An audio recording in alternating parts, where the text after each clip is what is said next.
We have a couple of talks coming up in the next few months. One on memory and JVM, and another one on CQL alchemy. So anybody that's on the call, if you would like to present something that you're working on that is related to Cassandra, CQL, orchestration of Cassandra, connecting to Cassandra, you name it, we'd love to have you present what you're working on. Just feel free to direct message me, Mariah, or Aaron, who are actually on Zoom. And if you're on the Apache Slack, you can also direct messages there.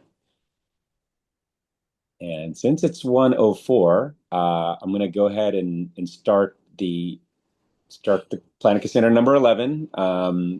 Welcome everybody to Planet Casino number 11. Today we have Jon Haddad hailing from Manhattan Beach. Is that right Uh, still? Close, Redondo Beach, but it's Redondo Beach. basically the same thing. Yeah. Hailing from Redondo Beach with his awesome skills distilled into Claude skills now. And he's going to teach us how to not royally screw up our production clusters while using Claude, hopefully. Jon, I'm aware of and have met, and I've gotten to know him over the last, whatever, 5 to 10 years, but mostly from afar because he's like one of the scions of Cassandra that has been doing amazing work in and out of different companies, but now he's independent. Mhm. And so I present you, Jon Haddad. Hey, thank you. I appreciate that intro. You're right. We haven't had a ton of in-person time, but to be fair, I haven't had a ton of in-person time with a lot of people because when you live like in a small beach town, it turns out it's not like a big tech hub. So, you know, this is what most people get from me. Um, Thanks, Raul. I appreciate it, man. Yeah, so I'm really excited to be here and share this. Um, this is even though this is a new thing, like I only started the skill repo a few months ago. It's actually the culmination. I'm not going to call it the culmination, but it's a stopping point along the way for like 14 years, I guess, of because I think I posted my first blog post about Cassandra was either in 2011 or 2012. So this is like, over a decade of learning about Cassandra, and I'm super, super pumped to get it out there. Um, it's actually the like in I don't know, I guess the third or fourth iteration of this type of tool that I worked on. Back when I was at the last pickle, I had developed, and that's for anyone that doesn't know, it's Cassandra. We were doing Cassandra consulting. Me and everybody that was working there, we built this tool called Monte Cristo, and it would suck up a bunch of like statistics about your operating system, Cassandra itself, node tool metrics, all sorts of stuff. And we'd run it through Monte Cristo, and it would generate a book for you. Not just like a list of recommendations, but it would literally generate like a 70-page book. And it was, here's the thing that we checked, here's why you should care. Um, and here's what we found, and here's our recommendations. When the last pickle acquired, sorry, when the last pickle was acquired by DataStax, obviously the tool went with them, and they continued to improve it. And Andrew Hogg actually took that project on and went nuts with it for a while, for several years. And then DataStax open source Monte Cristo.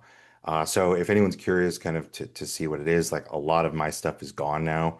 And they nuked the Git history because I swore a lot in my commits. They didn't really want to make that public, so it's like fresh commit. But yeah, it was lots of threats, lots of rage. And now it's like, super chill and like totally not an insane thing to put out there. Um, but I always loved the idea of automating myself. Like I think it's silly to have to do things manually every time. Even our reports, like Monte Cristo itself was a an automation around understanding Cassandra, and it allowed us to produce more consistent results every single time we generated a report. Prior to that, depending on the consultant, we'd be looking at different things. Like everybody has a different level of expertise. This allowed us to basically take the aggregate of everybody's knowledge, codify all of it, and produce this artifact that was so comprehensive that people would see, huge, like more than 50% reduction in cost by making some of these changes. Um, and so, I wanted to as soon as it was clear to me that AI was not just some like uh, fad, and that it was going to enable us to do some really cool things. I really wanted to take that and um, evolve what we had there to the next level. Um, so that's how I ended up here with this thing. Does John, anyone? John, when was that? When did you realize that AI was not just a fad? Because I'm curious when you bought into it. Um, I think it was. I don't remember the exact timeline. I've been because I got just sucked into it as soon as I started working with uh so I was using like I did a little bit of when it was like you type stuff into Chat GPT and you're like write a function to do this. Um, but when it really became clear to me that it was the future of my like the way I would develop software and the way I would work was when Jordan West, who's a fellow Cassandra committer, PMC, and we worked together at Netflix. Uh, he was like, "You should check out Claude Code. Like, I think you're really gonna like it." Like, he's like, because he knows me really well, and he's like, "I know how your brain works. Claude Code is like you're gonna love it." And I was like, nah, like for a little bit, and then I tried it, and I was just like, this is absolutely insane. And like everybody else, the first time I worked with it, it generated just absolute like insanity. And I think that we talked. You mentioned LinkedIn earlier. Um, if you look at LinkedIn, there's a lot of people that are like, Claude cannot, like I tried Claude over the weekend and this is what it did. It cannot replace like, and it's just like any other uh complex tool, it takes a little bit more than like two prompts over a weekend telling it to be like clone Microsoft Word. Like, you know what I mean? Like people are trying to like vibe code these like totally impossible things, and then they're like declaring that this tool is literally good for nothing based on the the worst evaluation possible.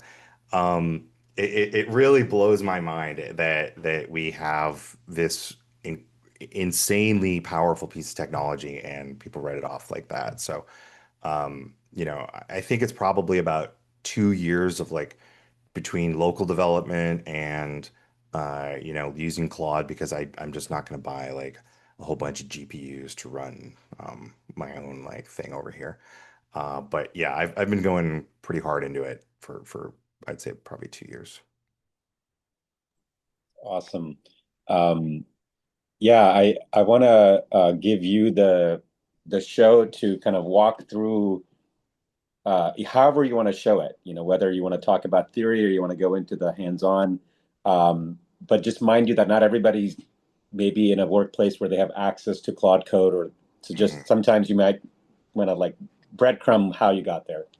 Yeah, yeah. I mean for me it's a I was willing to make a personal investment, and a lot of this is due to the fact that like I run my own business. So my angle is really trying to like how can I deliver the best possible results to my clients? And I think a lot of consultants get a bad reputation because a lot of people are just there to use as many hours as possible and just collect the biggest paycheck they can and do the least amount of work. But I'm really driven by like my reputation and work quality, and that's the most important thing to me. Like we definitely found that at TLP. Like our goal was we didn't spend a dime on advertising. Everybody else advertised for us because the results were the best. Um, and yeah, so like I said, I've it's been very, very easy for me to get involved with it because of the um, I'm incentivized. I'm very much incentivized. I know I'm not sure if that's actually a question you asked. No, I just kind of ended up going in a no, totally different direction. you know what? This is a common question uh, with people that are saying, "Well, can I do it with the free version?" And I'm Mm, like, "You're talking to me like it was 26, 30 years ago when people didn't want to pay for internet." yeah. Yeah, I have I know a lot of people are probably not interested in paying for it, and a lot of people are, including me when I had when I was employed W-2, I the idea of spending my own money on something was like that my employer should pay for. I would never have gone for then.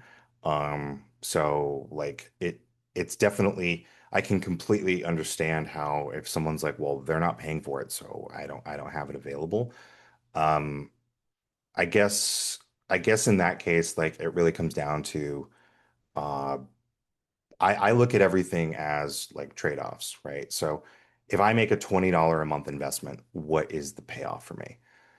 Let's suppose you do that and you pay out of pocket. That's $240 a year.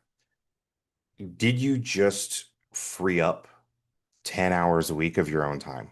Like if you could do the same job, because they won't pay, like if they're not paying you for Claude for you to do more work and the output is going to be the same and you can get a lot more done, then it might actually be worth it for you. Or for me, like, I don't really talk about this a lot, but I have ADHD. And over the years, as writing code has gotten more and more boring, and I say this because I've been writing code for since I was like 12. So my brain is literally wired for it.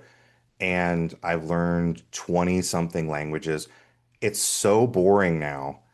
Like people are like I get it. People love the craft, but it for me, I'm like I have done the same thing a million times and sitting down to do it again, but then have to learn some new library and be like, well, now I got to remember how this thing works in this language and this thing it just it's like it's just so boring. And so my brain just turns off. So for me to have the ability to say, hey, like let's develop a plan for this. Okay, I'll approve the plan.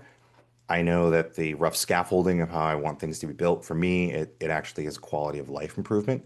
So I like at this point, if I were to go back to being employed, I would pay for it. Um, but I understand how a lot of people wouldn't feel that way. A lot of people actually love to like type code in, and that's fine. That's totally cool. But I think for a lot of those folks, that desire will probably become a liability because you won't be able to go move as fast as an experienced engineer with this tooling. Yeah, there's an infographic that I came across, and I'll share it if I can find it in the Zoom, but I'm going to definitely share it on the ASF Slack. That as of a month ago, only 16% of the world had actually even used free chat tools, Mm. free AI chat tools, and 4% had paid for it of the Wow. whole 8 billion, right? The Wow. $20 per month account. Hmm. And 0.03% are using it to do scaffolding code. Hmm. I produced 250,000 lines of code with Claude Code in February, and the only reason I know this is because there was a discussion as to whether or not it actually can help people, and I can tell you that I would never produce 250, like a quarter million lines of code is insane. Dashboards, like being able to say, uh, hey Claude, like export metrics from Victoria metrics, and then take those metrics and let's build dashboards. And then just kind of tell it like what I want, and then it gives me a rudimentary set of dashboards that I can then iterate on. And to be able to build out, and I'll show some of the dashboards I have here that I use that Claude helped me build. Um, it's it's remarkable. I would not have gotten it done. And I've also built dashboards a whole bunch of times. I've done it for my own tooling in EasyDB Lab. I actually built Netflix's Cassandra dashboards because when I got there, they didn't work the way that I thought they should work. So I just redid them all. And it allowed me to get a lot done that I just wouldn't have got done and would have taken just an absolutely ridiculous amount of effort. And sometimes it's low priority things that you're like, well, it'd be nice to have, but like, do I really need like the decision on what do I invest my time in? Like, where do I go? Like, sometimes it just makes it easier because you can say like, well, this is easy to fix. Like, just go fix this. I know it takes 10 minutes, but like, I don't want to do it. For whatever reason, there's some inertia. Again, that's maybe more of a ADHD No, thing, but uh, yeah. Well, you know what? It's like I was thinking about all the stuff that TLP put out, and your brains back then produced all those blog posts that are probably used to train Claude, yeah, right? yeah, But like, imagine building Medusa or Reaper today yeah, with what's in there. yeah. It would be a remarkably different process.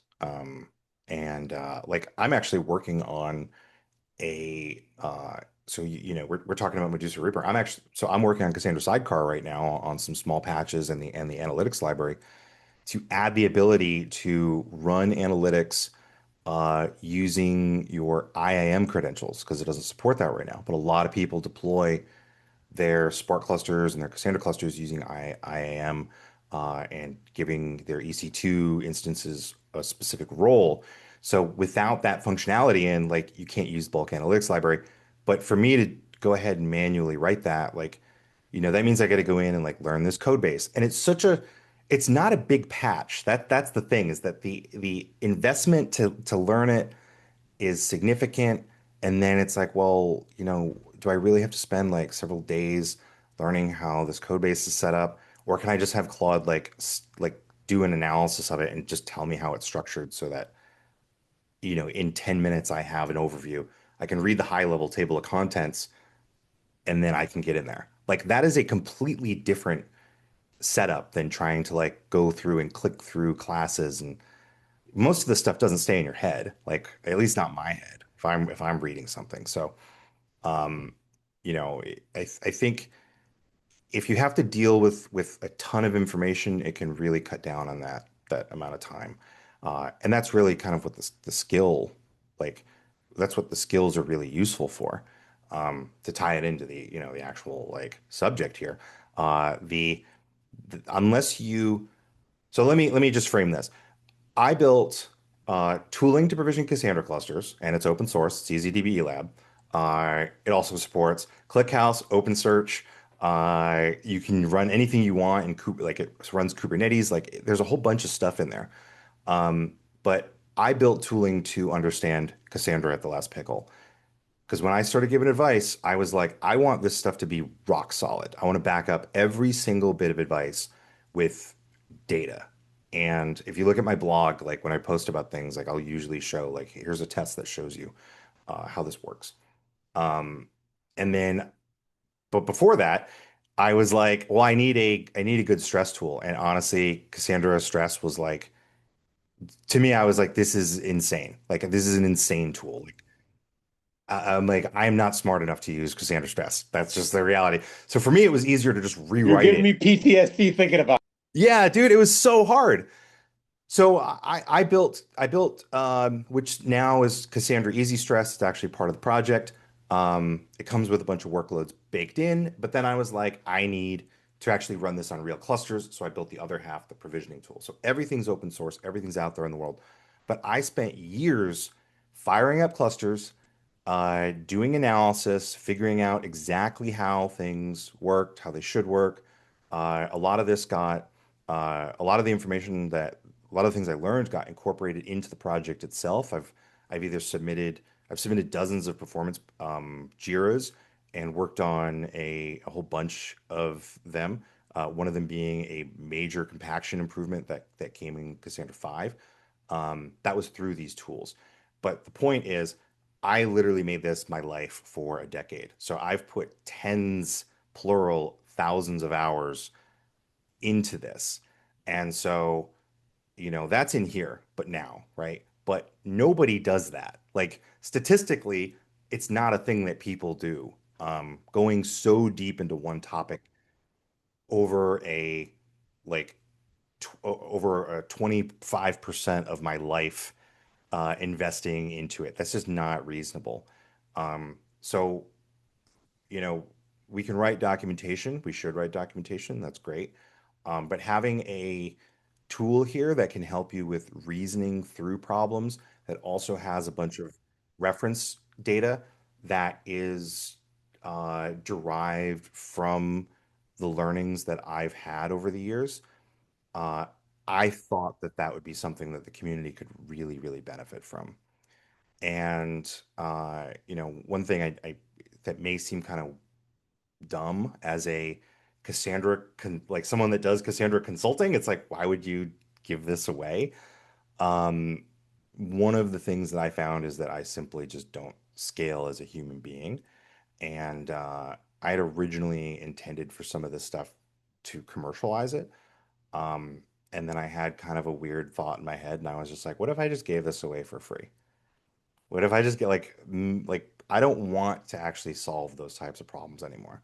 Like if you look at my blog, the things I talk about are the problems that I solve, and then I post it for the world. I actually want that information to be out there.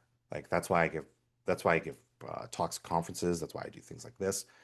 It's the I actually love sharing information and helping other people. Um, so for me, the fastest path to doing that most optimally is to give away this tooling, which let's be honest, someone's going to take all the stuff I write, like you said, and put it in a Claude skill anyway. So I might as well do it. Like someone else taking it won't know. Like they're just going to go ahead and give away this stuff, and it's still going to give the wrong answers because it won't have all the details that you want, all the little nuance.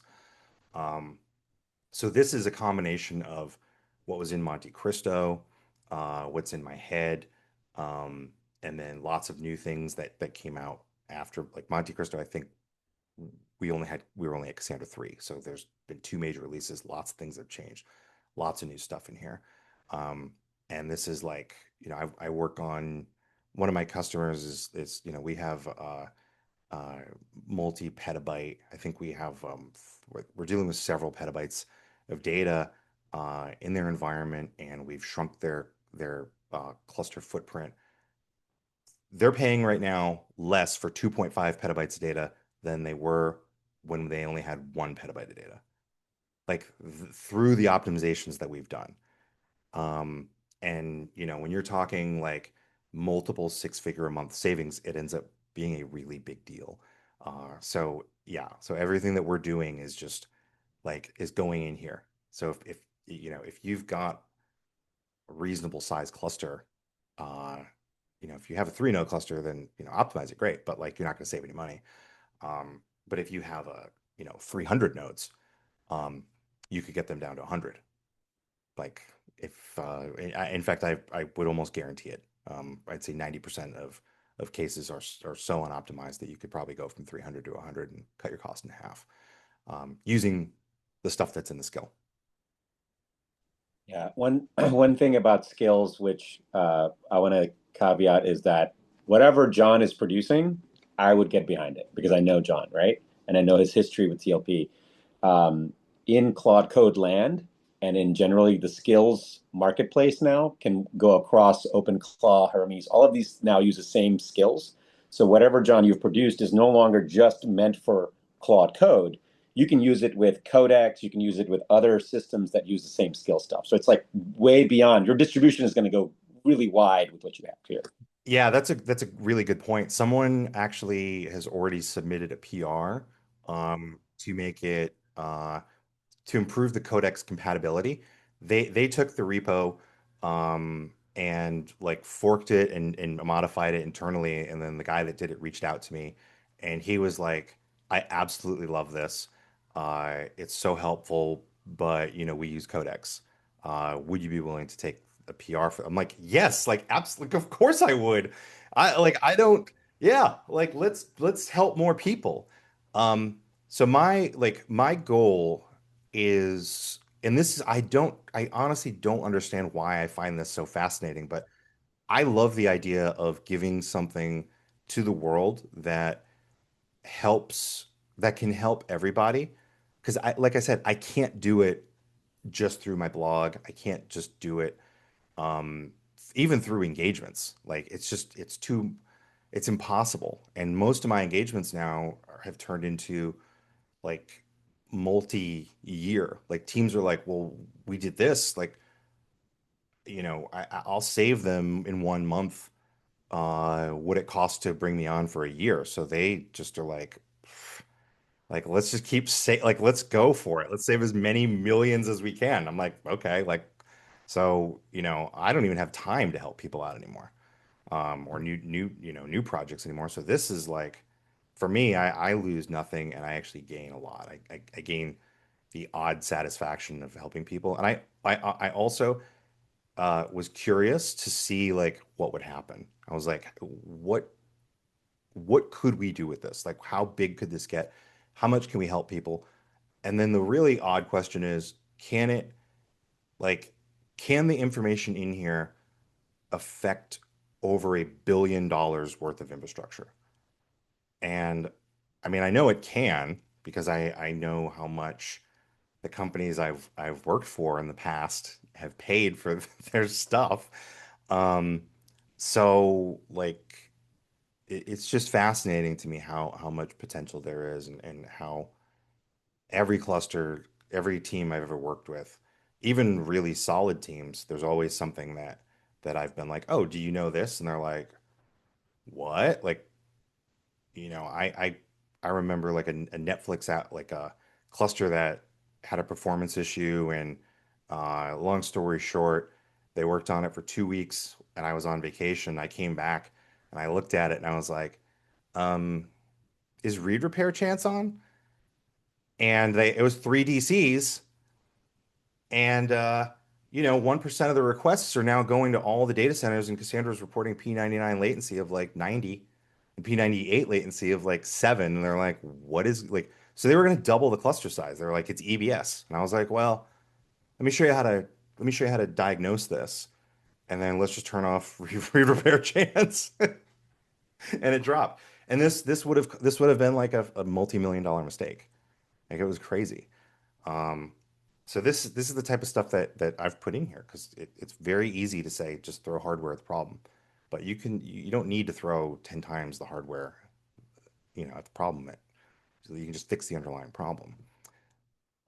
So the skill, not perfect, doesn't have everything, doesn't have every operator skill I've ever learned, but it will be better and better over time. And Yeah, I can actually show some of the stuff that's in here because I know that we're I don't want to take up all day just rambling about my some of I think it's important to talk about how you got here, because people need to understand like your gravitas first, and then your approach to it to really appreciate the tooling. Because somebody that doesn't understand the ethos may play with it and fail, whereas somebody gets why you did it will be like, you know what? There's something. John invested some time into this. He put some thought into this. I want to try this out for real, right? yeah I put probably too much time into this. This is like uh you know a completely maybe not too much time. I think it's actually time that I've been pretty happy to put in. Um, the fun thing, one of the things I'm going to show in here. So the skill at a high level contains a few different bits of functionality, but it all references the same underlying reference data. So even if you don't want to use the skill, you can look through it and there's just documentation about different config settings, how they work, what they interact with. They're cross-linked. So like Claude, when it picks these up, you might see something about um, like recommended settings for 5.0. And there's like a list of what I would say everybody should do. But if you want to read more about it, it's actually like you can pull that data out of the reference, you can ask questions. Um, and the thing that I added most recently, I'm going to give a shout out to the folks that sponsored this because they actually committed a pretty significant, uh, they invested in me to do this. Um, and I want to give them a thank you. These folks rocked, ROKT. They're absolutely awesome. And I did some training with them back when they first got started with Cassandra, and they said, "Hey, we got a whole bunch of developers. We're moving the whole company to like literally everything is moving to Cassandra. They have all these other systems before, and they just keep moving stuff to Cassandra. That's how they've gotten these things so big, and they do a lot of like machine learning. So they have all these data sets." Um, and they're like, "How do we make sure that like everybody is doing things the right way?" Well, obviously, like we can have John train people. And the question was, well, do I do a fundamentals training? Do I put together videos? I put together a video for them, and I was like, hey, what if we did this as a skill? Because I knew that they use Claude. What if we build a training skill instead? And they were like, we would love that because it's a specific path that you take, but you can actually ask questions. So it's actually very much like interacting with a regular trainer. I had Patrick McFadden test this out with me a few weeks ago, and I'm actually going to post the recording of some of it. And he was actually pretty like his reaction to it was very positive. And I just like I didn't give him any real information. I was just like, here, try it out, and it's pretty cool. So if you don't know Cassandra now, it's actually a good way to kind of get started with it. And I'm going to go even further, help people launch provision clusters with either locally with CCM or with EasyDB Lab or with Kate Sandra, which I work a bit with now. Um, so let me just jump in here and show you some of this stuff because this is pretty cool. So let's say that, oh man, am I gonna, let's see, iTerm 2. Is this the right one? This looks right. And while you're doing that, John, do you prefer questions to be asked after you present or during? Bring them on. I love questions if especially if they're directly relevant to what we're talking about. I'd rather right now. I mean, I can answer like fun questions like what's your favorite city? I don't know, where would you retire right now if you could go anywhere? But we'll save those to the end. If we run out of real questions, I can answer the fun ones. Um, and we'll keep it professional for There's one question. So, question for large Cassandra nodes and clusters like Netflix, for example. Do you think they can let AI check their cluster and give recommendations to improve how they set up a cluster or change their config? How do you think companies who have large clusters approach using Claude or other AI agents?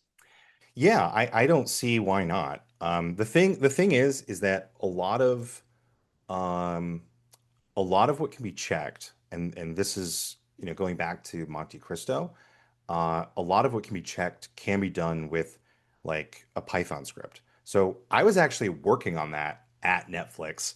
My goal was to roll this out, and because I was going cluster by cluster, but we had like 2,000 clusters. So or more. I think that was actually the on the lower side, but we had thousands of clusters, and I wanted to automate the process of tuning them. And in a lot of cases, there's like, and I've talked about this in every presentation I've given on Cassandra Performance. There's like two settings that can double, like can uh let's go with three settings. Uh Turning off read ahead, which is like the worst, the it's the easiest OS setting to change. It's so low effort and gives you so much improvement. Fixing compression. If you're coming from an older Cassandra cluster, there's a lot of clusters that have been around since like 1.2 or 2 something, and then they've just been upgraded. Those clusters will have like your compression chunk length set to 64. Like if you're using counters, especially, this is really bad, or lightweight transactions. Um, if you just do that and do a little bit of GC tuning, because the old GC settings used to be atrocious. Um, you can get a 10x improvement in throughput and latency. Now, the best thing about that is that means that you can now shrink your cluster size. The way that you achieve uh, improvements to your cost in Cassandra is through density. So it's cheaper to add a disk to one node than it is to add another node with the same size disk and CPU. Like you can either double just your disk or double your disk and your CPU and your memory and all the other crap. So it's obviously way cheaper to scale that way. So, but I even have an entire series on this topic right now where I go into like everything that affects node density. It's compaction, it's compression. It's not just compaction, but your compaction strategy, streaming. If it takes if you hit the slow streaming path in Cassandra, it's extremely terrible. With multi-DC, I won't get into all the reasons why, but the performance is awful. You'll get like 10, 20 megs a second. Like that's not a reliable way to expand a cluster. Um, so, you need to have zero copy streaming.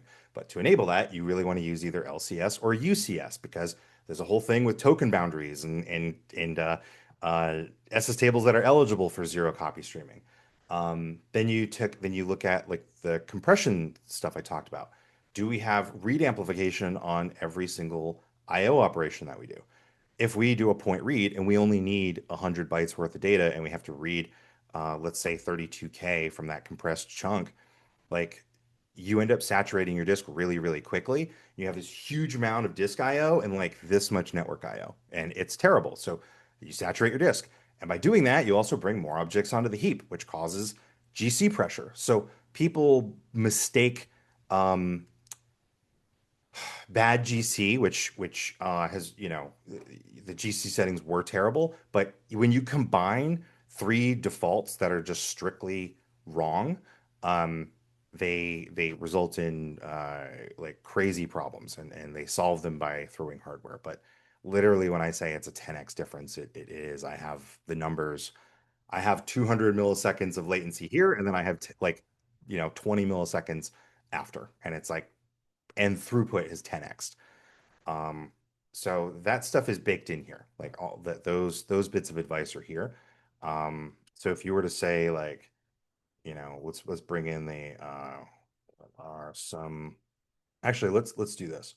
So let's say that we were to do this.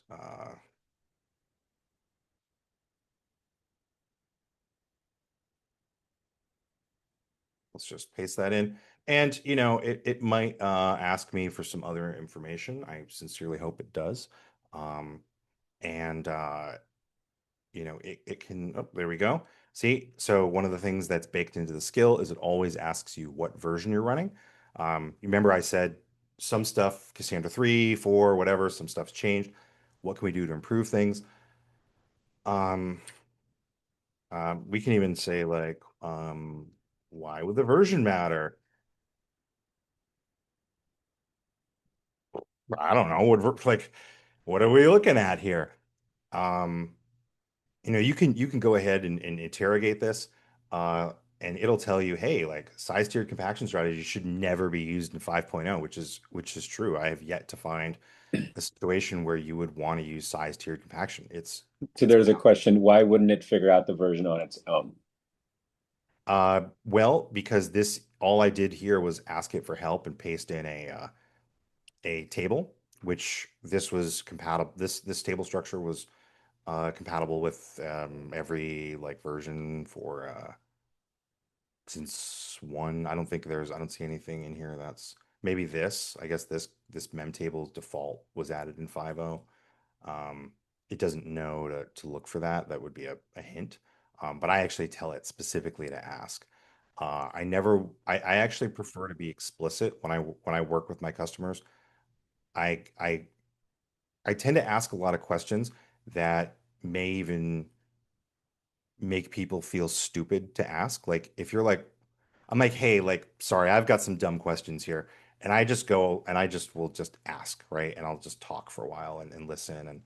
And usually I find that if you don't ask, you make incorrect assumptions and then everything that you do after that is wrong. Like just like how Claude can hallucinate. Like if you put a chain of 10 agent like conversations. If you do 10 things in a row and you make a mistake in your first one, that mistake propagates all the way down the line. So you want to make sure that you have like the most reliable information that you can. You have as many guardrails in as you can to avoid the mistakes. Um, so I said, hey, like, what can we do here? Um, okay, replace size tiered compaction with UCS. This is a great piece of advice. Upgrade the mem table. So I actually I pointed that out, the mem table default. But here it says that try mem tables will lower GC pressure. And this is absolutely true. Like this is 100% accurate as far as like uh, overall performance. I remember when 5.0 was coming out, I benchmarked try mem tables. So I had the default Cassandra YAML and off heap try mem tables, and I saw a 250% write throughput improvement and a reduction in latency. So, uh, you either want to achieve the same latency or decrease it, and that also gives you more headroom. It gives you more flexibility when there's uncertainty. If you have high variance in your workloads, it allows you to keep smaller clusters around. It's really great. And if it's good here, but also gives you advice like if you care about disk space, you can use Z standard. Um, and then this is like, okay, cool. And then it mentions BTI, right? BTI is it's a new index format that's a try based on tries, and it's really awesome. And I don't know how many people are actually using it, but when you mix these things together, it can give you like a really great performance improvement. Um, and then you can ask more questions like um, let's see now.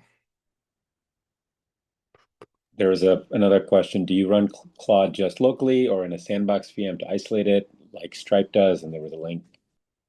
I do it a few different ways. So it depends on what I'm working on. Um, I have uh, I make use of dev containers in all of my projects, and dev containers are just it's a Docker container, but it gives you like some nice wrappers around it to like make certain things easier for you. I actually use Claude to generate the configs because why not? Um, and what's nice about that is once it's in the container, you have file system isolation, and I don't even let it connect to GitHub. So I don't give it any network access besides like essential stuff. And that's when I use the bypass, like dangerously bypass permissions. That's when I let it like really churn and like, I'd be okay with it running overnight. Um, I don't work like that when it's local. I like to know a little bit more. Like I'll let it edit files in my directory, but I won't let it like run bash commands. So I'll approve those. Um, and it still will make mistakes. So like you see people posting about how it like deleted their production database, right? That was I see that all the time, and I'm like, why did you give it access to do that in the first place? Like you shouldn't give it access to do things that you don't want it to do. That's security 101. Like I don't know why people think telling it don't break like don't drop my database is going to work. Like that's a completely ridiculous way to go about security. And you shouldn't have, let's say, your AWS credentials for production set up as your default profile for the AWS CLI. It's the same issue.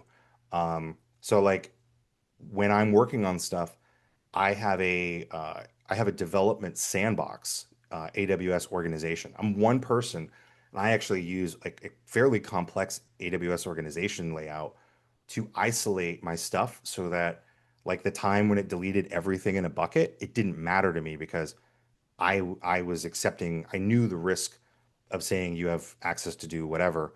And then I have tons of tooling that allows me to check on what's happening. I have like auditing, and again, if it deletes stuff, it's throwaway data.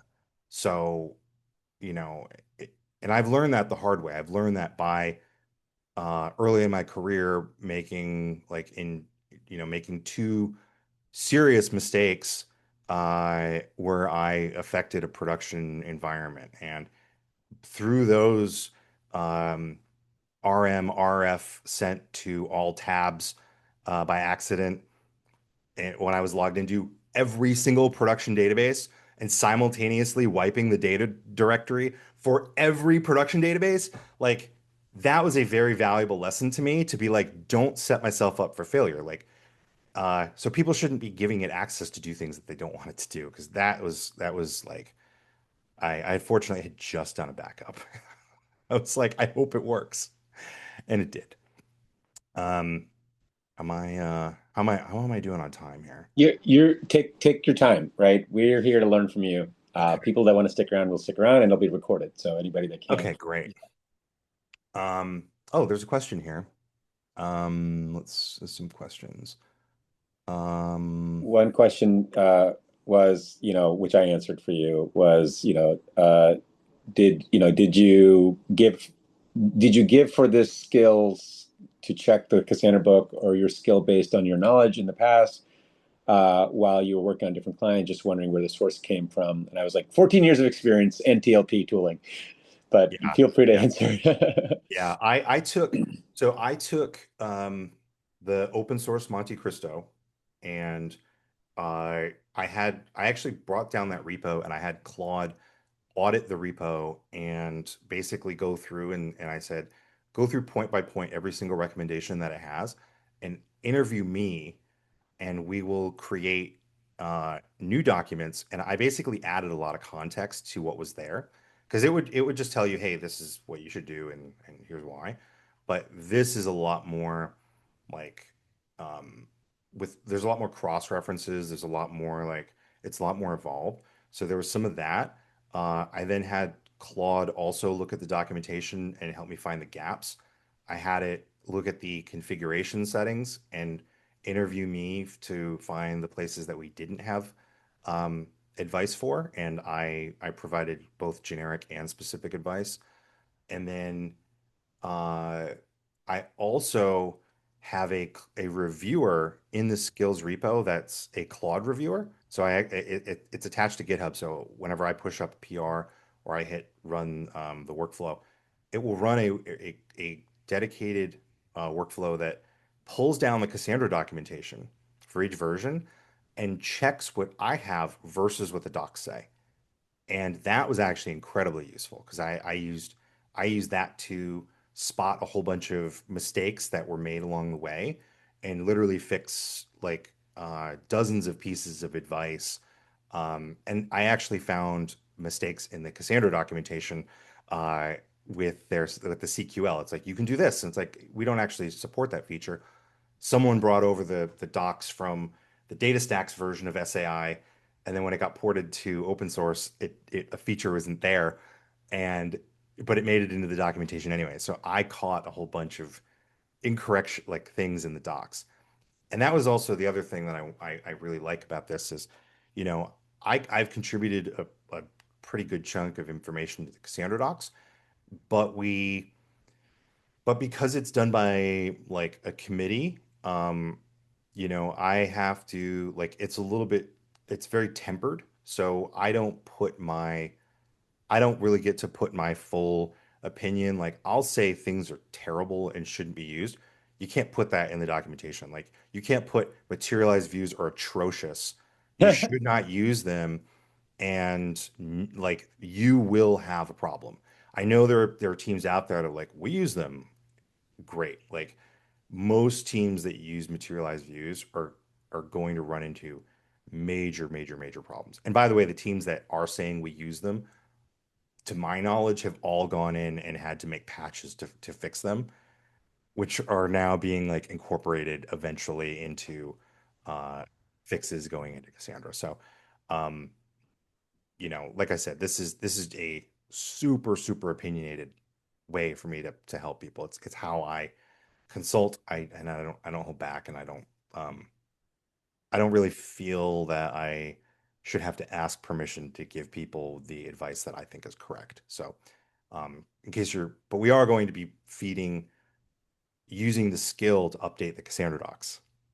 So all the stuff that's in here will bubble back up, and the more information that we can have, and the more we can verify things, and the more we can um, collaborate on stuff, the better. But I was really interested in something that I could just be like, this is my version of like how you should run Cassandra, which uh, I've been pretty successful at, so I'm comfortable. So a couple of questions came up. One was, how do you prevent it from hallucinating? Or I can give the exact question. It's how do I make sure the recommendations is not hallucination? How do I build confidence? That was one. And the another one was like, why don't you just give it the book, the Cassandra book, where there's some conversation. I would Aaron's say. book. Why don't I just steal Aaron's book and give it to give it to Um, Claude? Yeah, so I think one is the fundamentals of LLMs is that if you give it the book, it's going to eat up tokens. Skills are way more compact, right? In that you give it this structured way of thinking rather than here are the facts, one, two, three, four, five, right? Go ahead, Joe. Yeah, yeah. If you and that's essentially what this is. So the like my hypothesis for this, and this is also part of my motivation, is honestly my own curiosity here was like a uh it really pushed me to do this. I have a theory that skills are better than books because you can put all the same information in, but you can interrogate it afterwards. You can skip around. Um, it can be more interactive. So the training, for example, includes CQL. So what if we pair the skill to run a Cassandra cluster through Kate Sandra with the training, right? And then it's like, well, now you don't just find that you can do the you're not just reading about the data modeling side of things, but you're actually launching a cluster and you're testing it out and the once I get all the operator stuff in, like my operator excellence class that I've taught to a few companies and I've done a few public ones, and Sarma was in there. Um, it's hands-on, right? The most important part of it is that you actually break these environments. So if all you're doing is you're reading a book, you only retain a little bit of the information. Maybe you understand the high level, or maybe you're smarter than me and you retain it all. But for me, I learn by breaking stuff. So, and then fixing it, right? It's like, okay, how did it break? Why did it break? Those are like the who, what, when, why, where, how. All those questions are actually super, super critical to really understanding a database. Um, you can, one of the things that's baked into here is, look at this, never use it in production. Um, One of the things that's baked into here is a diagnostic process that, I've talked about the OODA loop. I picked this up from Aaron Morton at Last Pickle, who's been a Cassandra, he's a very, very, very smart, very experienced Cassandra operator. One of my like favorite people I've worked with, and he basically introduced us at TLP to the OODA loop, which is observe, orient, decide, and act. And it was developed by this dude who was a colonel in the Air Force, and it's actually remarkably helpful to break things up into discrete steps. Like if you're like, I don't know what to do right now, you go, okay, let's apply the OODA loop. You observe, like, what do I know? What's going on? Like, you orient yourself. All right, let's build a mental model, and then let's make a decision about what to do, and you act on that decision, and then you start it over. You combine that with double loop learning, where you're constantly taking in new data and challenging your old assumptions, because everything you think you know, if you're brand new to something, like working with AI, you should probably assume that a lot of what's in your head is wrong and be open to new information and revise what's in your head and then form a new mental model. So that's why earlier I was talking about how I think it's ridiculous that people will use something for a weekend and then spend the next like 3 months writing on LinkedIn these ridiculous parables and these absurd stories about like their experience. Like nobody cares about your 4 hour experience with Claude where you couldn't make it work. Like that is such a self-own to just broadcast to the world you couldn't figure something out and then blame the thing that like if I just tried to learn how to juggle chainsaws and cut my arm off, I would be like this chainsaw like maker like you guys suck like like you nobody could ever cut a tree down and it's like well dude like did you even like learn how to use a chainsaw like or did you just cut your leg off like this is crazy. So it's the same thing to me. The chainsaw, Claude is a chainsaw. It is a remarkably badass tool. It's a lot better than a tiny little hatchet. Uh, Programming everything one line at a time and like looking up, going back and forth between Stack Overflow and being like distracted and running off and getting coffee and have my dog running through here and being like, oh, you're so cute. And then 3 days later, I'm like, I've got the same lines of code sitting behind. Like, this stuff is nuts to me. Like, and then so I learned how to use this because it's just that much better at getting to answers quickly. And yeah, sometimes it does stuff wrong and you have to be skeptical. And that's like part of the thing. But people make mistakes too. Like, to be like, it hallucinates, it's like, do you know how many I, bugs, human, like created bugs exist in I tell software? Like, people, it's all hallucination until you as a human can substantiate it. Ultimately, yeah, like it's all hallucination. You yeah, know, yeah, for sure. And there's good ways to like reduce it. Like I have in here, things that are like never, ever under any circumstances, like use your own knowledge, only use mine. That can get you so far. Like, but it may be like it may, make something up, like, or it may get some syntax wrong. So you always have to verify, but it's a it's information that you can use. But again, you could do the same thing on Google. If you Google how to optimize counters in Cassandra, you're probably going to get a post, which the Cassandra website actually links to, where it's like counters suck. And the funny thing is that I looked at this post and I was like, this person doesn't understand how counters work. Counters do a read before write. And as I mentioned earlier, read ahead uh, increases your read amplification. So does the original 64K chunk length. So when you do a write to a counter, it actually reads the old data, decompresses that chunk, so it has to do a 64K chunk, and then do the increment. So and it also is doing read ahead, which causes it to do excessive I/O. So if you change those two things, you can get like a 20%, 20x improvement in your counter throughput. Like I worked on clusters that they were like counters are awful. And I was like, well, do this and also do counter cache. And then they're like, oh, like we could have done this on like 3 nodes. We have like 30 nodes. I'm like, yeah, you only need three. Like this is a joke. And and if people don't double loop learning is the hardest thing because we all think that we know so much, but we're all idiots. Everyone, I'm an idiot. Raul, sorry, man, you're an idiot too. We're all idiots. Like the sooner we drop our hubris, the sooner we like just acknowledge that maybe we don't always get it right, and there's information that we still need to learn, the better off we'll be because this isn't just a lesson for Claude. This is a lesson for life. I'm serious. Like everything that I have, the best parts of my life have been when I've come to accept that like there's a lot of information I don't have. humility is the key to true understanding. That's my understanding, right? Exactly. Like knowing Exactly. that you don't know everything is the only way to learn new stuff.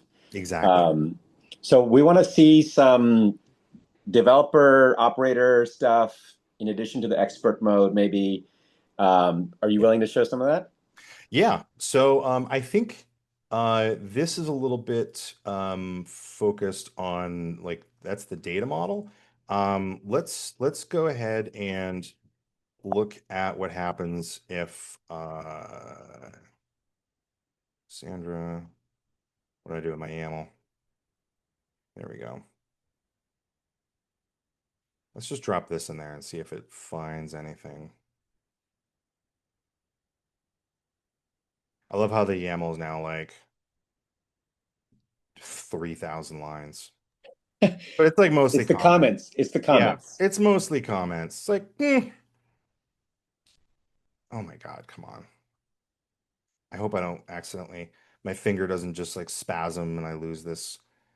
It could be ridiculous. an optimization to have like two example YAMLs, one that is just the settings. See, so there's a diagnostic one that I think is pretty useful, and this one will actually um, go through and use the OODA loop with you. Uh, so let's help me understand if I will have performance issues. I have seen latency spikes, which might be true.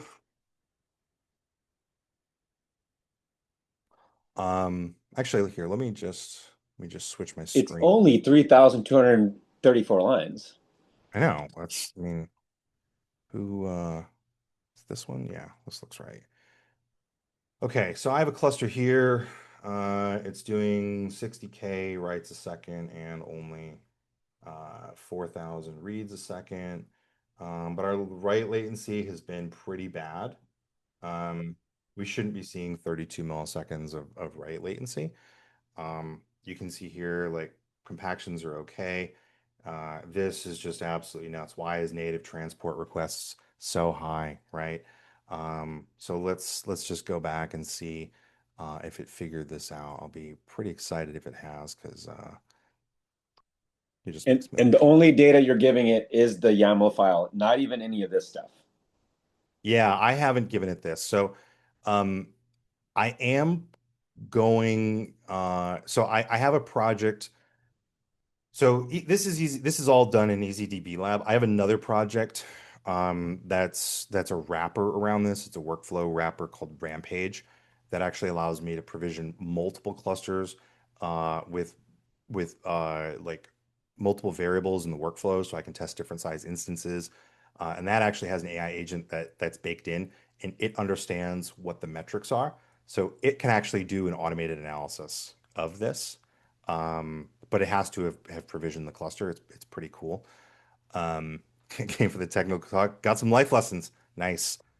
Um, so let's see. Okay, so look what it found here. Um, so dynamic snitch, it doesn't like that. It doesn't like 256 tokens, which most clusters prior all every the default prior to 4.0, I think, was 256, which was a terrible choice. This is actually one of the worst settings for scalability and performance John, in Cassandra.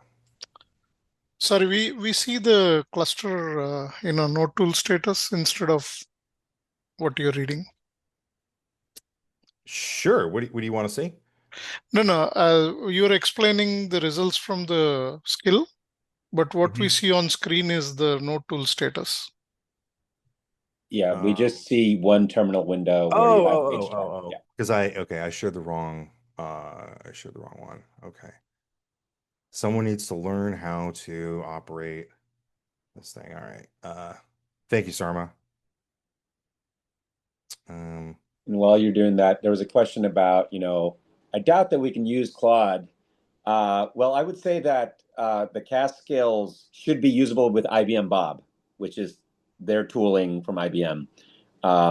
So technically, there's a pathway from using this Claude Code skill set with eventually IBM Bob skill set. So back to you.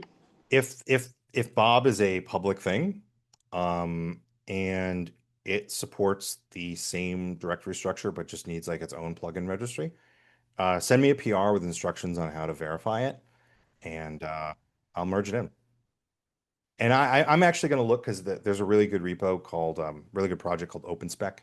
Um, that's really really nice. I use it for all my development, and it actually puts really nice guardrails on what you're doing, and it causes it to mess up like way less. Um, and they support everything, so I know that you can do like dozens of vendors and tools with only one repo. I just haven't had the time to do it. Oh, this is a combination of like what I get paid to do in an engagement where they're willing, like the company giving me money to build this in open source is actually the real hero here, because I don't have time Like I don't have spare time to do this. If for me to do this in my spare time means I'm giving up client work, that's the thing that most people don't understand about like, I've had people be like, "Oh, why don't you just do this? Like, why don't you spend the time and do this?" I'm like, because it will actually personally cost me a like rent, like my mortgage to contribute this feature, and I'm just not in a position where I will lose out on multiple weeks' pay in order to just build stuff for free for the world. But when people are willing to sponsor the work, I'll do it all day. Or if I'm not, if I'm not busy, then sure, that's a different story. But It uh, takes I, three. It takes three. It takes the contributor, you. It takes the community, us, and the sponsor for us yeah, to have this, this ecosystem of value. And it takes all three of us to make it happen. exactly. Yeah. I mean, if I became so wealthy, which is probably not going to happen from doing consulting, that I can just afford to consult for free, I'm sure. But like, I think people are unaware of the difficulty of me doing free work and what it actually means to my bank account balance. Um, but anyway. So this tells us which um, what we should be using. It says use heat buffers, use the try. Oh, what do you know? Like this was actually using default settings, storage compatibility mode 4. You got to turn that off. Look at that. It's spotted that concurrent reads and writes were too low.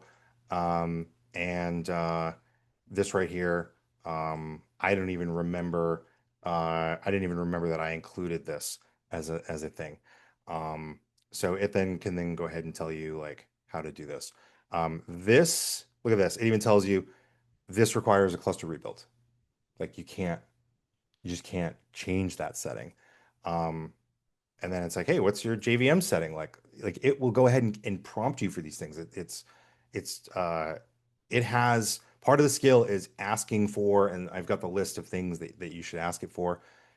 It can interpret node tool output, but my goal is to also include a sidecar skill and a skill for DataStax's metrics collector, and probably maybe one for Axon Ops. I'm not sure if I'll be doing that because I think that they have their own agent that they're doing. I have it in here, but yeah. So I actually am using here the DataStax metrics collector, and that's what pumps its metrics into Victoria metrics. Those are the dashboards that I showed you earlier.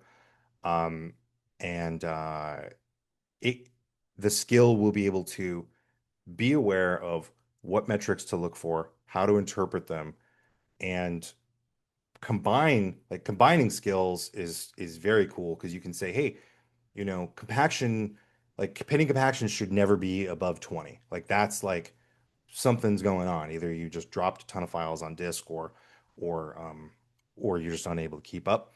Uh the agent can then go, well, let me just hit sidecar and get the right end. Like let me get the metrics from sidecar, or let me get the metrics from Victoria metrics or Prometheus or whatever you're using. But it needs to know what they are. So there's like a mapping, right? Um, I think that's a I think that's pretty cool because you start to think about all the permutations of tools that you can combine together, and then all of a sudden, uh, you're like, wow, I have a thing here that like does all this really interesting stuff, and I didn't have to like specifically code the integration between the virtual tables and the skill. Like the skill is generic information. Um, so yeah, I love what you can do there. Let me show you the training. I want folks to be able to see the training, and then I can go back and I'm happy to hang out and do this. All I'm doing after this is giving my dog a bath. We're all okay if that waits a minute. So um, let's see. Uh, Training. Here we go.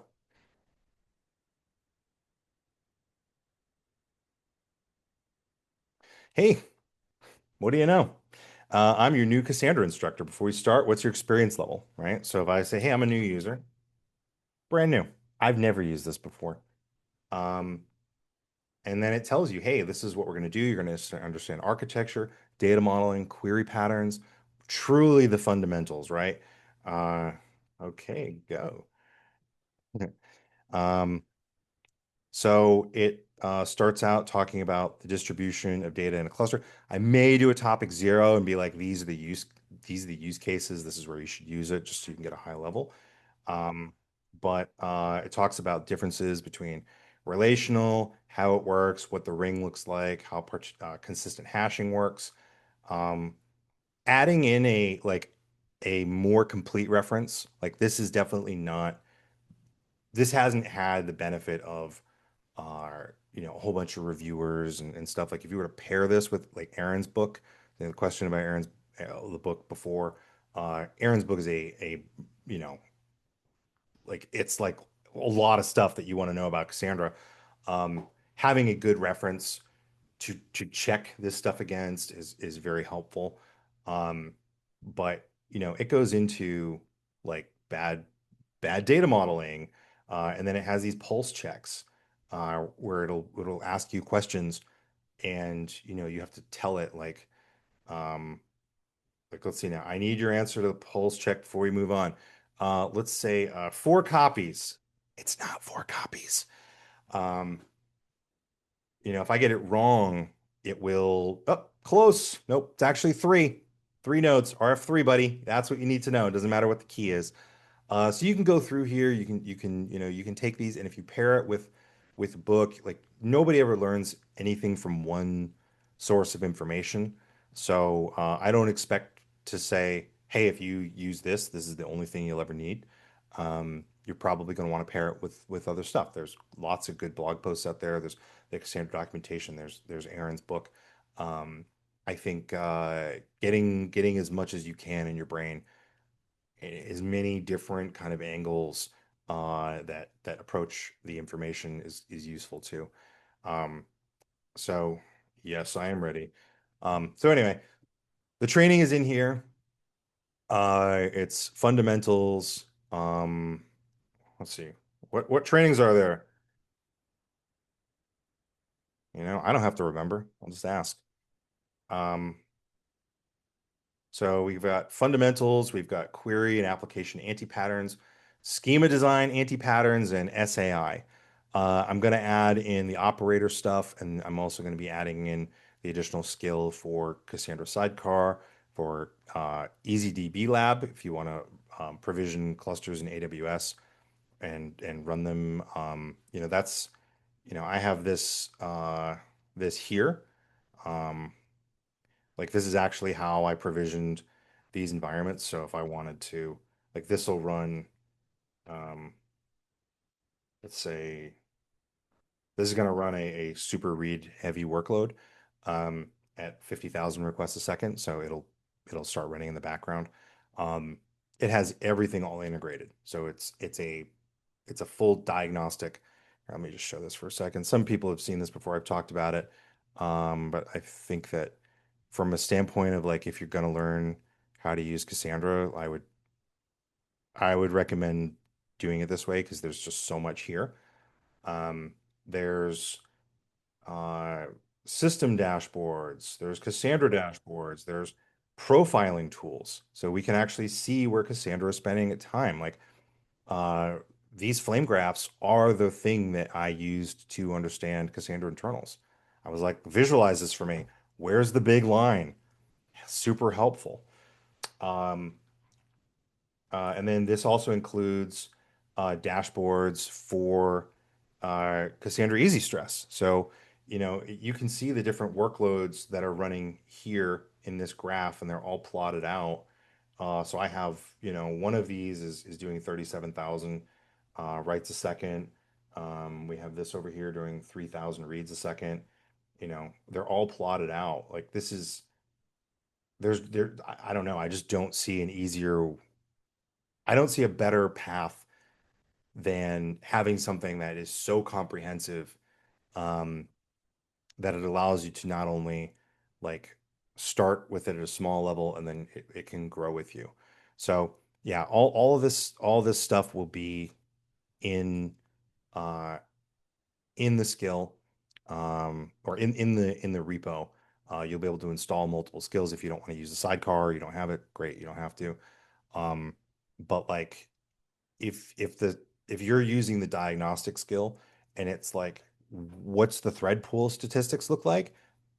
It's going to also, the sidecar is skill can be invoked and it can go ahead and fetch that. So instead of just telling you like what is it, you can say use the sidecar skill whenever you like if you're prompting me for information, use the sidecar skill and you can you can diagnose these problems. Um, and those will read from a combination of JMX metrics and virtual tables. Or you can do your own. Like I posted as a proof of concept a while ago, an MCP server that I know you talked about, Raul, and like it's very straightforward. It's very simple. It just exposes all the virtual tables for you, and there's a prompt in there that when you load the MCP server, it tells it, hey, like this is what you can query, and this is what it gives you. And so if you pair the MCP server with the skill, uh, you could go ahead and be like, it could be diagnosing this thing for you without you having to actually do anything else. Like all you had to do is install an MCP server, which is crazy. Um, so MCAC is slow. Sorry. That's Yeah. a poor Sarma. So if you want to see um, the overall performance of it, like we could look in the profile and we could get an There's a exact. question. There's a question related to the dashboards. Did you render them just as text using Claude, or did you use some sort of skills MCP? Did you try to cover dashboards with auto sets to ensure that they're broken after changes? Manual recheck is time consuming when dashboards become large. That is a wow. There's a lot of good questions in there. Hold on, I want to find this. How did you build the dashboards? So yeah, I actually had Claude render them. With EasyDB Lab, I have a single command that, like after I make dashboard edits, rebuilds them and deploys them into the environment. So what I do is I actually tell Claude uh, how to execute that and the workflow that I want it to use. And I'll say, hey, like this is what I'm seeing. It'll go ahead, it'll make its edits and deploy them. And then I give my manual, like I'll just refresh them and generally I can point to like if it errors, I can just tell it what the error is. Um, so I didn't use any special skills. I don't even know if there are any.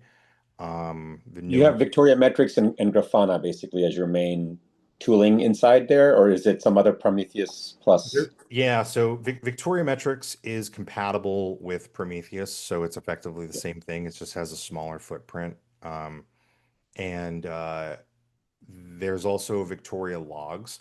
The reason why I went with those is because, like, I was like, do I want to put open search on here? And I'm like, do I really want to like this is like such a like the requirements are huge. Victoria Logs is very, very small and lightweight, and I wanted to run everything on a Right, single small node. And like, right. I'm spending my own money here on my Amazon account, and I'm like, I don't really want to fire up like 20 instances to do a test of like a 3 node Cassandra cluster. So I really tried to keep it small. But I actually also use a whole bunch of other stuff in the Grafana stack. So they have um, what's the profiling? Actually forget what the name is of the. Do you use Zipkin, like the Zipkin tracing stuff? So I'm not using Zipkin. I'm using is it Bela? I think it might be. I think Grafana's tool might be Bela. Um, they have a whole like I forget because it's been a couple months since I've had to work on it. But yeah, they have a whole bunch of tooling which makes it a lot easier. And I was just like, it's all integrated. Like, some of this stuff I'm building on my own time. Again, like the metrics collector, like Sarma, I would love I considered building a custom one and I was just like, I don't feel like dealing with this. Like this is such a rabbit hole. I was like, what if I built one that was built in Rust, Ah, that read from virtual tables, right? And then I was like, well, if the node if you shut off CQL or the like requests aren't being handled fast enough, you actually don't get your metrics, and so then all of a sudden your dashboards aren't useful. Like when your cluster gets overwhelmed, all of a sudden you can't get metrics. Like it doesn't really help you. Um, and then I'm like, okay, do I want to put together a CEP for like to make like an admin port for CQ like CQL that's like MySQL, you can basically if you come in as root, it's like reserves a connection, like so you can always do these queries. We don't have that yet. And then I'm like, I just created like 3 months of work for myself if I go down this path. I'm like, I'm just going to use MCAC for now. If I want to replace it later, maybe I will. Or maybe I'll just contribute potential fixes. I don't know. We finally need something embedded in Cassandra for metrics exporter. Yeah, I think we've talked about that on the mailing list a bunch of times, and I think uh, getting just compatibility built in with OpenTelemetry with a config where you can just point at something and you don't have to load your own jar would be smart. Hotel's finally like realizing that by calling everything that they do alpha, people won't use it, um, even though it's like it's like used everywhere. So they're finally going to graduate things to 1.0, and I would love it if we just invested in a an exporter that was very, very lightweight and uh, doesn't make the mistakes of like the JMX exporter, for instance, which the Java one from the Prometheus project was one of the last time I used it was like one of the worst pieces of software from a uh, the impact it could have. I found that there were cases where it was taking up 30% of CPU time, like on running clusters. I was like, because they had a lot of tables. Um, I was like, this is insane. And they also loop everything over everything multiple times. It was really bad. Anyway, long that's super just roundabout rambling here. Um, Do you have Dimitri, guardrails? Do you have guardrails if people want to use your skills and they're asking Claude to do stuff like truncate and drop? I mean, do you have those in there, or do you just not touching that right now? so um it doesn't have anywhere where built into the skill where it tells uh how to do that or like how to connect. Um so the best guardrail is a deterministic rule. So you don't give it you don't give it Cassandra user access to like production environment. Like that is you're setting yourself up for trouble. Thank you for Yeah. saying that, Yeah. right? Like people are talking, oh, I'm going to connect this to my production cluster. I'm like, Yeah. The guardrail is creating a dedicated user for that that's read only, and you never give it the opportunity to let you down. Even though it says, I'm never going to give you up. I'm never going to let you down. It will. It will eventually. And it yeah, only has to do it once. That's the thing, is the mistake happens once, and then it's like your database is gone, and we deleted the backups because we were trying to lower your costs. Like so, uh, the you know, I'm super excited about this tech. Like I think that it's powerful. I think it's going to allow us to focus on a completely new set of problems. I think if you look at it as like it's going to, what are we going to do? It's like, well, someone needs to be responsible. Someone needs to have the right judgment. Like when stuff gets broken, like who gets held responsible? It's probably the person that gave production access to Claude. Like yeah, yeah. that's the like it's not you know what I mean? Like spin the wheel. Maybe like 99% of the time it works, and 1% of the time it drops your production database. Like it's you have like it's your under your control to allow it to do that. So just like you don't leave ports open to the internet, you don't let randos SSH into your production cluster. Just like, we build uh, systems of control into everything that we have in software, we need to apply those same skills here. All the other stuff doesn't go away. I'm one of the teams I'm working with got like they wanted to apply this tooling to help them do analysis on metrics.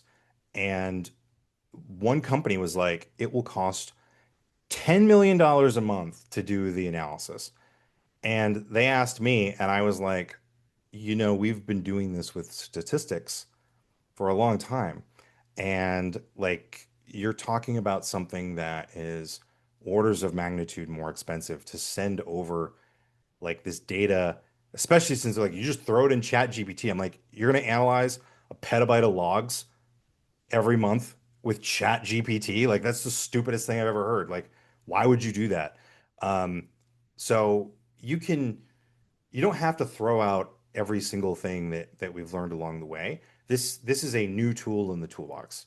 Like just because you got that chainsaw doesn't mean that you won't still need the axe or the bandsaw or you know what I mean? Like it doesn't replace everything. And the judgment is knowing when to use which tool at which time. That's what makes like a good engineer.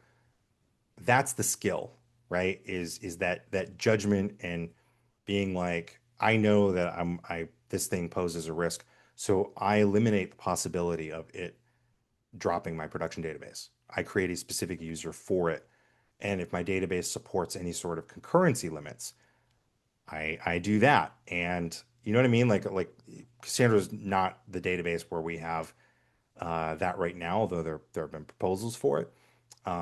But like other databases, you can say like and the other database is also more risky because you can do like a join across like 25 tables. Uh, you give it very much more limited access. You actually audit what it's about to do. You can also put another agent in the loop to help you review what it's about to do. There's a lot of really good things that you can do, but at the end of the day, it's like the sometimes the cheapest, most simple solutions, uh, like having a read-only user are the right one. And just like my story from earlier, uh, even me paying attention, I managed to accidentally delete all the data out of an S3 bucket.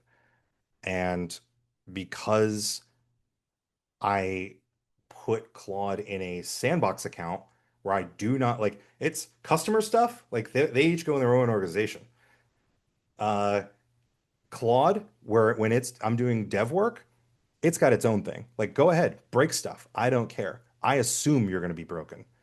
And by doing that, it allows me to prevent all of the issues. So, um, yeah, I think that it's a really long-winded way of saying like, uh, set your expectations, be careful, and at the end of the day, it's your responsibility. Yeah, AI doesn't absolve the human being. In fact, that's the conversation in policy and in legal world is, well, if the AI does this thing, who's responsible? It's like the person who owns it, the person who built it, the person who basically created the automation or is running the automation eventually is accountable Yeah, to what's going to happen. And in critical systems where it's lives and property and money, you just can't afford to make that kind of a mistake, right? Like, exactly. Exactly. There's a level of discipline. Um, I think there's a there's also a big difference between like I'm just going to like vibe code something and just give it very weak instructions versus I'm going to give it specific instructions on what it can and can't do, what it should do in certain situations. Um, Assume that sometimes they'll be violated, but they'll tend to steer it in the right direction. Um, think like Wile E. Coyote with a jetpack on its back. It's great until it goes off the cliff. Uh, and as long as you're thinking about those risks and you're making efforts to mitigate them, um, then again, that's where the actual engineering comes in. Let's well, see. we're at There's always a cliff. we're at an hour and a half, and there's so much more that we can go into. But wanted to ask John, is there any, one, two, three, uh, you know, takeaways that if you could get people to just memorize these one, two, threes, that And it's related to obviously the skills that you produce, but like just your wisdom. How would you give that? Sorry, my one, two, three wisdom on Managing, building, these Cassandra's not used for toy projects, right? They're used for important things. So what would you yeah. give as advice for somebody who's working on an important project? Yeah. Think about ways that things can go wrong. Don't like if and by that it's like, we tend to think about the best case scenario. Oh, this is the happy path, right? Um, and maybe some of it's just because I'm a very cynical person. I'll always start thinking about flaws in systems, whether it be like, someone will be talking to me about how something works, and immediately I'm just like, well, you do that, it's broken. Like, you know what I mean? Like, I have to like hold it back because people hate that when you just interrupt them in the middle of a story and you're just like, well, this is why everything you say sucks. So you don't want to do that, right? Like, what I'm advocating for is careful thought about, okay, what are the pros and cons? I think we have a tendency to like hear one good argument for stuff and be convinced, or hear one convincing argument and never second guess it. That's why I like double loop learning. So I would definitely, if you were to like look into something to get better at that, I would say look into the OODA loop and double loop learning and apply it to uh, everything that you do. Because like from production incidents to writing code, whether it be through an agent or just with your hands, um, with like a caveman, um, there's always stuff that you didn't take into account. Um, this was, I mean, not to go too much off in a tangent, but this is why I got into test-driven development. Test-driven development allowed me, like, I found that before I did test-driven development, I would be like, I have no tests here. And this is back in like the days when I was writing like PHP and MySQL in like the early 2000s. Um, I'd be like, okay, so we have a script that goes top to bottom, and I'm going to write something, and I would break things, and then you do this thing where you manually check, and you're like, oh, is it broken? Yep, okay, right. And again, that's how I broke a different production database. Um, so what I learned there was by by being careful and thinking about all the ways that I could break my stuff, I could write smaller bits of code, make sure it was tested, and have the ability to detect regressions when things are changed. That mindset is that it's the same mindset as double loop learning, right? If you're so confident that you think everything that you do is going to work and that you only need manual testing to check it, then there's a good chance that the exact opposite is true. um, I have never found I mean, there are really weird, rare cases of people that have been able to write incredibly like well-working code without tests. But the reality is that if you assume, like I assume that I'm an idiot and that most of the stuff I do is going to be broken in some way, that like I'm going to make a change that's going to break something. So you don't have to think about it anymore. You can just make changes and you'll find out. That process is the same as what I'm talking about. That's why you want to have that mindset. I mean, I don't know if you need to have the same "I'm an idiot" mindset, but it does help to say I'm not infallible. I can make You can mistakes. also say you're human and humans make mistakes. Exactly, exactly. Um, so that's really the big one. Um, So double loop learning, obviously associated with test-driven development and OODA loop stuff. And I put those links on the chat for anybody who's curious on what those are. yeah, those are big. Number two, I think I think listening to what uh, other people have to say and be open to the idea that you don't know everything is kind of the second part of that. Um, Earlier in my career, I would get a lot more frustrated when people would disagree with me on stuff, and sometimes I still do if it's like I present like, hey, here's A, B, C, D, and that this is our conclusion, and then someone just ignores everything I said and is basically just like, none of that is, I'm like, well, it's all provably true. Like some people just, you can't just have, like, if you can't have a logical argument, frustrating. Let's just assume that we're going to have logical arguments though. Like it's really good to just take that step back and listen to what other people have to say, even if they're not 100%, even if they're not right, it helps to listen to what they have to say.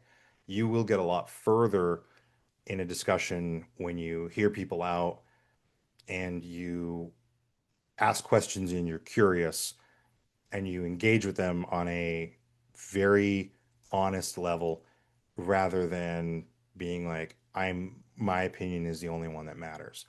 Um, and it's, it applies in here as well. Like, maybe you don't know everything, or maybe Claude's totally wrong.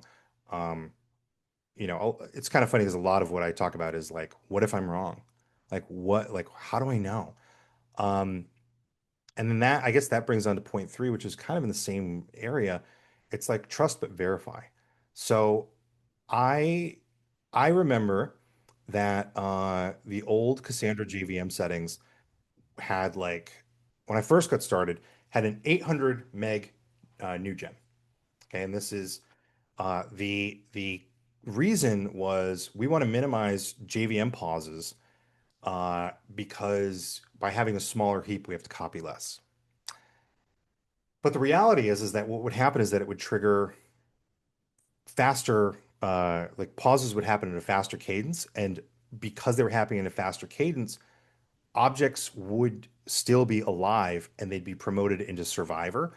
And that would be so small. And then they'd get to be promoted into the old gen.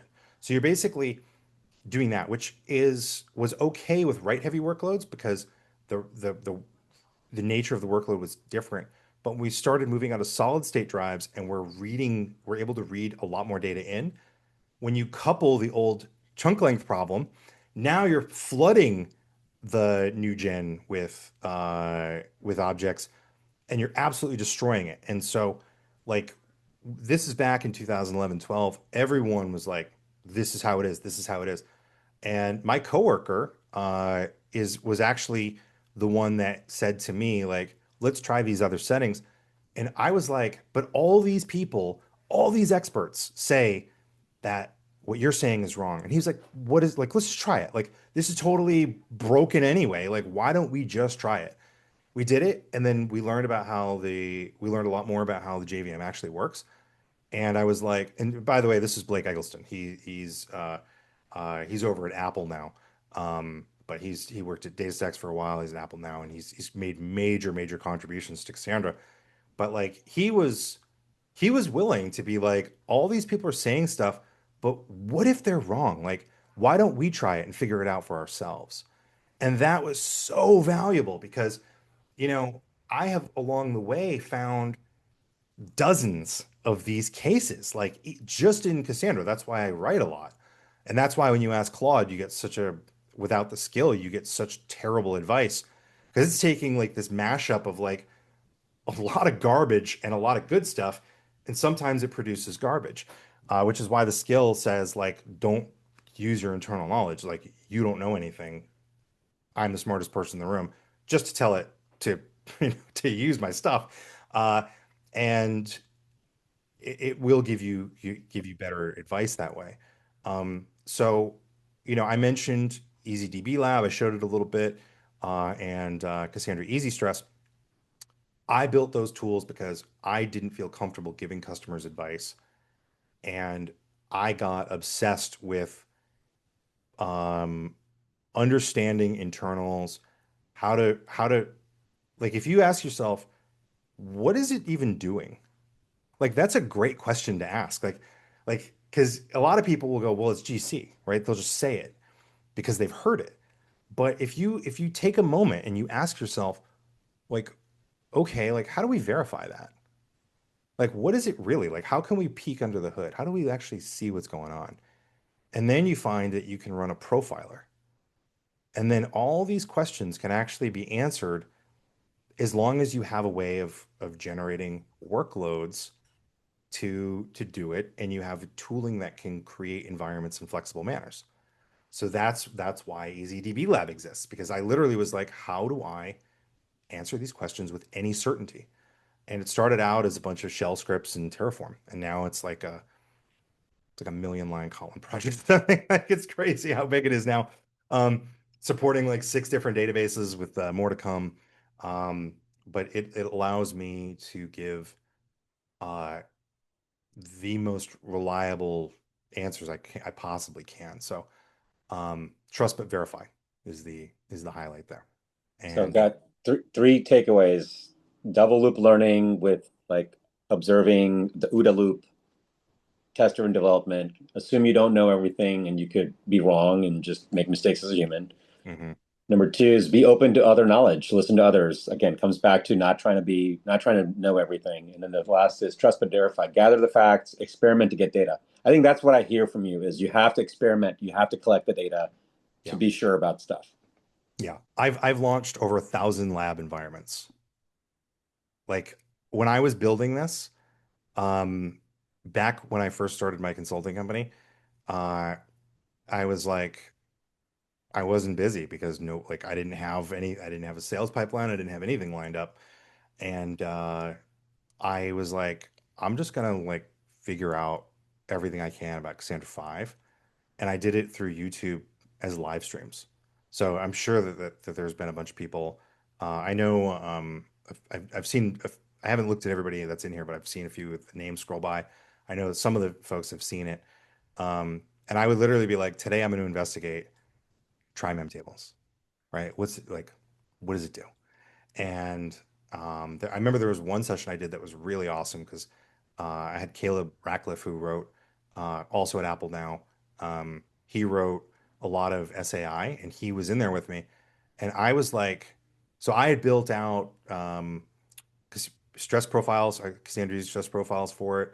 And I fire up the thing and you know, it can build custom builds. So I can point to a branch and be like, I'm going to build your branch from today and deploy it. Um, and he through our testing, we've actually found a whole slew of underlying performance issues. And he was like, wait, go back for a second. Like we're looking at flame graphs. Like, I don't know if it's interesting to anybody else other than me and him, but though it was like super collaborative, I learned a ton. He taught me a lot. And I managed to help him out. So having the ability to experiment and like and figure stuff out like that will always be better than learning it from someone. Even if you were to take everything I say and be like, I'm going to try and be you exactly just from what you say, I don't recommend doing that.